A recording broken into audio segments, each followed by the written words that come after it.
जस्तै अब यो खोलाको विषय पहिनीको विषय के हो भन्दाखेरि उहाँले भने कुरो ठिक छ एकदम। यो चाहिँ कस्तो भने विरोधको लागि विरोध गर्ने होइन, विरोध गर्दाखेरि पनि विकल्प सहितको विरोध गर्नुपर्छ भन्ने हाम्रो पनि चाहना हो। उहाँले भने जस्तै जुन पानीको सिपेज भएको छ त्यसलाई माथि उकास्नको लागि त्यो भनेको चाहिँ इन्जिनियरिङ प्रविधि भनेको उहाँले भनेको ठिक हो, एकदम सही हो। पानी तलबाट गइरहेको छ त्यसलाई चाहिँ मुनिबाट चाहिँ कम्प्लिट गरेर माथि निकाल्ने यो ठिक हो, यो चाहिँ गर्नु पर्यो पहिलो कुरो। हाम्रो चाहिँ यहाँ के भइरहेछ भने मलाई लाग्छ यो नगरपालिकाले सायद पठाउनु पनि भएको होला कुन समयमा यस्तै पानी सिपेजलाई चाहिँ माथि निकाल्ने भन्ने हिसाबले धेरैजना चाहिँ उपभोक्ता समितिको मान्छेहरू जानुभयो होला है। अब अहिले उहाँहरू बोल्नु होला, त्यो घुमेर आउनु भएको छ कि अब त्यसलाई कार्यान्वयन पनि गर्नु भएको छ। बाँकी अर्को कुरा भनेको यो खोला जुन उत्खनन गर्ने विषयमा तल उत्खनन गर्दाखेरि हामी चुप लाग्यो, माथि उत्खनन गर्दा चाहिँ किन भन्ने कुरा के विषयले गर्नु म थोरै जानकारी गराउँछु। मेरो पनि खोलाकै खेतमा छेउमा चाहिँ खेत छ, तपाईँ जस्तै पीडित हो म पनि। हिजो खोला उकासमा थिएँ, हिजो खोला चाहिँ खेतभन्दा माथि थिए, खन्दै जाँदाखेरि ट्र्याकमा आयो। आज चाहिँ खोला धेरै तल गइसकिसकेको अवस्था छ। खोलाले चाहिँ के गर्छ भन्दा तल च्यानल बनाइरहँदाखेरि माथिको डिपोजिट माललाई चाहिँ तल सारेर ल्याउने गर्छ। यो कुरो चाहिँ हामी सबैले बुझ्नुपर्छ है।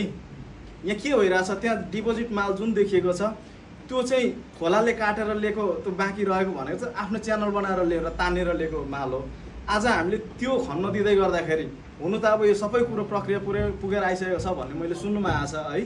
अब स्थानीय सरकारले चाहिँ म बल प्रयोग गर्छु भनेर चाहिँ गर्नुहुन्छ भने उहाँहरूको विचार हो। अब त्यसमा पनि हामीले प्रतिकार गर्नुपर्ने हुन्छ, किनभने हामी भनेको चाहिँ अन्तिम स्थितिमा छटपटाइरहेको चाहिँ हामी किसान हो। र अब यो च्यानल खन्दै गर्दाखेरि पानीको लेभल भन्ने कुरा आएको छ, सुन्नुमा आएको कुरा। अहिले मेयर साहबले कुरा गर्नुहुन्छ होला। आज यो साल पानीको लेभलमा खनियो, तल अर्को साल खन्दाखेरि त्यो पानीको लेभल घटेर तल झर्छ है। फेरि त्यो जुन डिपोजिट माल चाहिँ फेरि तल सर्केर झर्ने गर्छ। यो चाहिँ सबैले जान्नुपर्छ। त्यो भएकोले गर्दाखेरि त्यहाँनिर खन्ने नै हो भने हुनु त अब स्थानीय सरकार उहाँ हाम्रो मेयर साहबहरू आउनुभएको 5 वर्ष हुनु लाग्यो होला। उहाँहरूले चाहँदाखेरि यो केही न केही चाहिँ झलक चाहिँ देखिनु पर्ने हो। तर उहाँहरूले हामी किसानले जस्तो सोचेको चाहिँ आएको छैन है। जसले जे भने पनि कम्तीमा त्यो किसिमको ड्याम लगाएर यसो सुरु गरिदिएदेखि त हामी पनि पत्याउँथ्यौँ होला नि त। यहाँ त के भयो भन्दाखेरि कुराले चाहिँ चिउरा भिजाउने चलन छ क्या। यसो सुन्दाखेरि चाहिँ हो जस्तो, तर त्यो कुराले भिजेको त चिउरा चाहिँ खान सकिँदैन। र कम्तीमा उहाँहरूले त्यो गरिदिनु भएको थियो नि त, हामी त खन भन्थ्यौँ होला नि त। केबी सरले भने जस्तै त्यो तलको सिपेज पानी चाहिँ माथि आइसकिसकेपछि त्यहाँ पनि एउटा मापदण्ड राखेर चाहिँ निकाल्ने खन्ने भन्ने कुरामा त हामी विरोध गर्नै आउँदैन। हामीले यो खोलाको विषयमा पानीको विषयमा राजनीति गर्न आएकै होइन। हामी चाहिँ किसान भएको हिसाबले गर्दाखेरि आएको। राजनीति गर्ने पाटो आफ्नो ठाउँमा छ, भोलि गर्नु परेछ भने गरौँला है।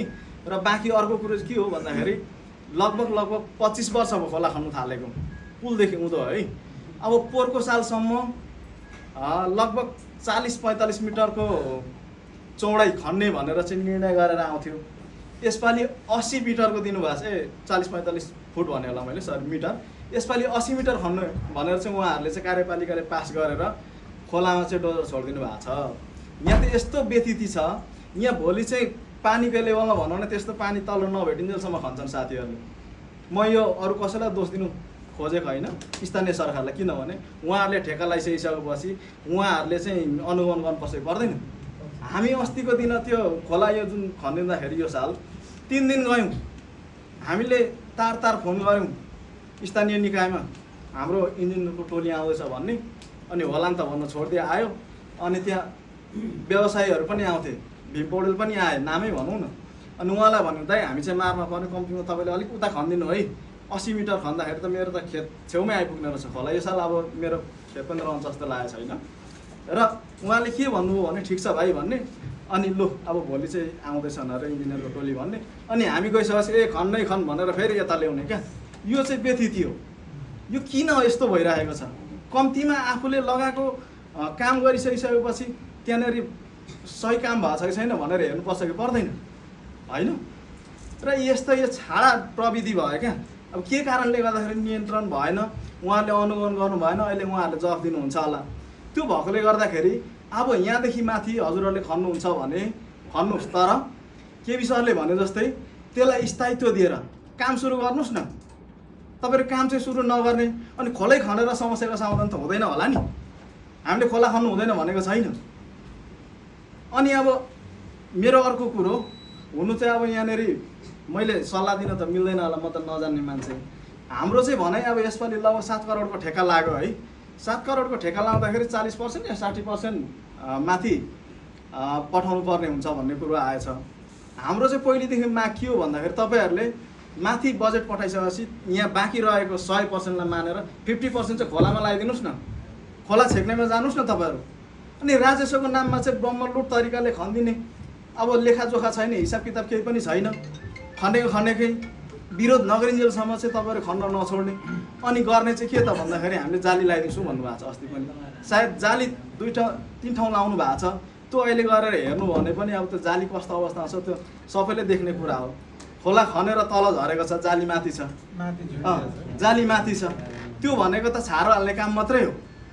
र बाँकी र यहाँ पुलदेखि तलतिरको 50 मिटर चाहिँ ठुलो ड्याम लगाउने भन्ने कुरा सुन्नुमा आएको थियो। आज जेठको कति गते भइसकिसक्यो, अब सायद बाढी आइसकिसकेपछि हेर्नुहुन्छ होला हजुरहरूले पनि छाता ओढेर त्यो उबाट के भन्छ पुलबाट यहाँ लाउनु पर्ने रहेछ भनेर।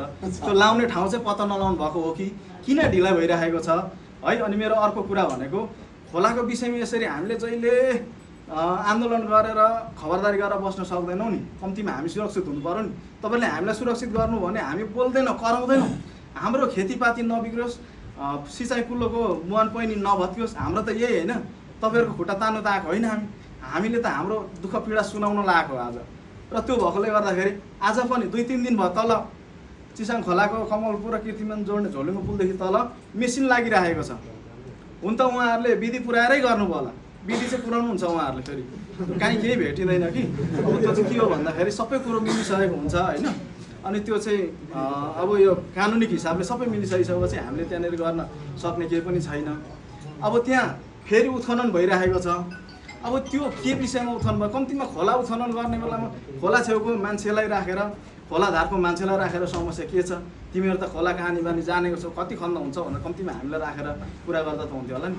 तपाईँहरू चाहिँ नियोजित मान्छेलाई बोलाउने, एउटा चाहिँ खोला खन्नुहुन्छ हुँदैन भनेर सुई साइन गराउने, अनि त्यो लगेर चाहिँ तपाईँहरूले काम कारवाही गरिरहनु भएको छ। यो हामीले भोगेको कुरा र यो तरिकाले कतिन्जेलसम्म हुने? अब हजुरहरूको लगभग 1 साल 1.5 साल कति बाँकी रह्यो होला। कम्तीमा यो तपाईँहरूको बाँकी रहेको सालमा काम गरेर देखाउनुहोस् न। माथि त्यो सिपेज पानीलाई माथि उठाउनुहोस् त होइन। हामी खोला नखन्नु भन्दैनौँ। र त्यो भएकोले गर्दाखेरि म धेरै त बोल्दिनँ, मलाई धेरै बोल्नु त आउँदैन। बोल्ने कुराहरू धेरै थियो होला, रह्यो होला, बाँकी थप्नु परेछ भने अहिले समय पाइएछ भने थपौँला। यो सबै कुरोको आज यहाँनिर चाहिँ निष्कर्ष भएर हामी जान्छौँ। खन्ने भए यो कारणले खन्ने, नखन्ने भए यो कारणले नखन्ने। हामी यहाँबाट गइसकिसकेपछि कराउँदै गर्छौँ, लु लगा भन्नुभयो भने चाहिँ यसको जिम्मेवारी चाहिँ हजुरहरूले लिनुपर्ने हुन्छ। अघि हाम्रो अध्यक्षज्यूले भन्नुभएको छ हामी खोलामा जाँदैनौँ। अब हामी खोलामा जाँदैनौँ। खोलामा हाम्रो कामै हुँदैन त्यहाँनिर। अस्ति भोग्यो नि त, आउने रहेछ भनौँ, आउँदैन।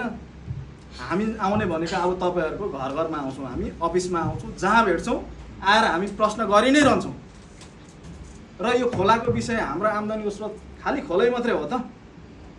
कम्तीमा खोलामा आम्दानी भएको कुरोलाई चाहिँ तपाईँको परदेशमा 60% पठाएर 40% बच्छ भने त्यसलाई चाहिँ 50% मानेर तडबन्धन गरिदिनुहोस्, खोला खन्नुहोस्। मेरो चाहिँ भनाइ यति नै है। अब मैले यसो भन्दै गर्दाखेरि कतिजना चित्त बुझ्यो होला, कति बुझेन होला, त्यसमा चाहिँ म क्षमा चाहन्छु है। बाँकी बोल्ने कुरा फेरि बोल्न पाइएछ भने राखौँला, अन्य कसैको छ भने बोल्नु होला है।